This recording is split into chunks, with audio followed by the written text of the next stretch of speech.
Bonjour tout le monde et bienvenue sur le Jeune Musical. Aujourd'hui, on va parler d'un phénomène culturel mondial. On va parler de Wicked, mais on va surtout revenir aux bases, à l'origine même de l'histoire. Donc déjà, au commencement, il y a l'histoire du Magicien d'Oz, un chef-d'œuvre de la littérature jeunesse écrit par L. Frank Baum, qui a d'ailleurs donné ses initiales à Elphaba. Ensuite, donc le livre Le Magicien d'Oz est sorti à peu près dans les années 1900 aux États-Unis. C'est un roman jeunesse. Ensuite, il y a eu les livres Wicked écrits par Gregory Maguire qui sont sortis dans les années 90, toujours aux États-Unis, qui puisent leur inspiration dans Le Magicien d'Oz, mais qui sont centrés sur les deux méchantes les deux sorcières en fait. Pas forcément méchante.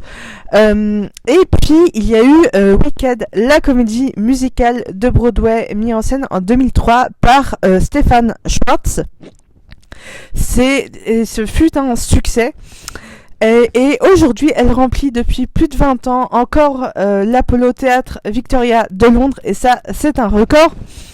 Une comédie musicale entrée dans l'histoire donc, mais c'est aussi un livre de Gregory Maguire publié en 1995 qui s'inspire un petit peu de l'univers du Magicien d'Oz.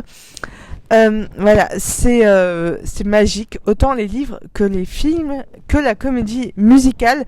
Mais Wicked, c'est aussi une critique du système américain, et ça, on le voit à travers la figure du magicien, mais on le voit aussi, dans la deuxième partie du film, à travers le personnage d'Elphaba qui critique beaucoup le système mis en place par le magicien et qui veut à tout prix renverser les choses.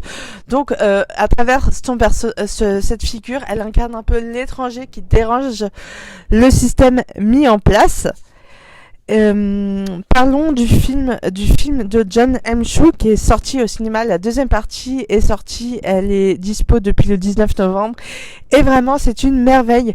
Cynthia Erivo et Ariana Grande qui sont les deux rôles principaux le sont à merveille, sont de merveilleuses sorcières à l'écran. D'ailleurs, Stephen Schwartz, qui est le metteur en scène original de la comédie musicale Wicked, il a écrit des titres exclusifs pour les deux artistes. Donc, il y a un titre exclu pour Cynthia Erivo et il y en a un pour Ariana Grande, The Girl in the Bubble. Donc voilà, c'est des chansons magnifiques, ça leur va tellement bien. J'ai préféré la deuxième partie à la première partie, ce qui est normal en fait, je pense, puisque dans la deuxième partie on va vraiment se concentrer sur l'origine des personnages, sur leur rôle dans l'intrigue, alors que la première partie elle est vraiment centrée sur l'amitié des deux sorcières, comment l'amitié naît et comment cela évolue au sein de leurs études finalement. Et voilà, et vraiment, dans la deuxième partie, on passe totalement sur autre chose, sur quelque chose de beaucoup plus sombre.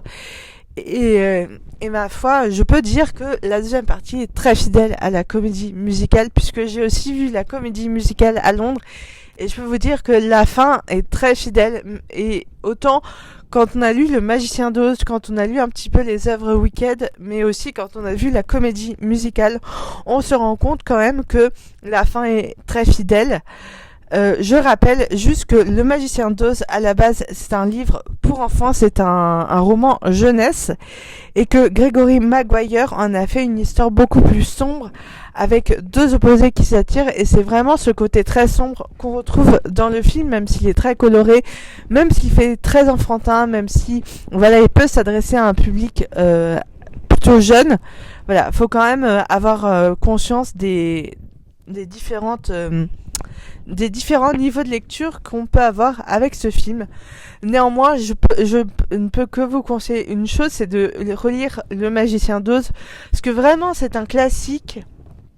Et vraiment c'est quelque chose à lire au moins une fois dans sa vie. N'oubliez pas aussi de lire les livres de Gregory Maguire, parce que là aussi vous aurez beaucoup plus d'informations sur la compréhension des personnages et sur comment tout cela fonctionne. Et bien sûr, je ne peux que vous encourager à aller voir la comédie musicale Wicked à Londres, parce que vraiment ça vaut le coup. Et voilà, je peux que vous encourager à faire ça. En tout cas, n'hésitez pas à me dire si vous avez aimé Wicked, si vous l'avez vu au cinéma, pardon, si vous comptez aller le voir, et si vous avez lu l'œuvre du Magicien d'Oz. En tout cas, n'hésitez pas à me dire ça dans les commentaires. Personnellement, je l'ai vu en avant-première au Grand Rex et j'étais très contente de savoir que dans la salle, beaucoup avaient déjà lu le Magicien d'Oz, et ça m'a quand même fait plaisir. Ça veut dire qu'il y a encore des jeunes pour lire des livres et surtout lire les origines des histoires qu'on voit au cinéma. Donc voilà, n'hésitez pas à me dire ça en commentaire et à me dire quelle performance dans le film vous avez préféré, pour toi Ariana Grande ou Cynthia Erivo. N'hésitez pas à me dire tout ça en commentaire et surtout, cultivez-vous. Ciao!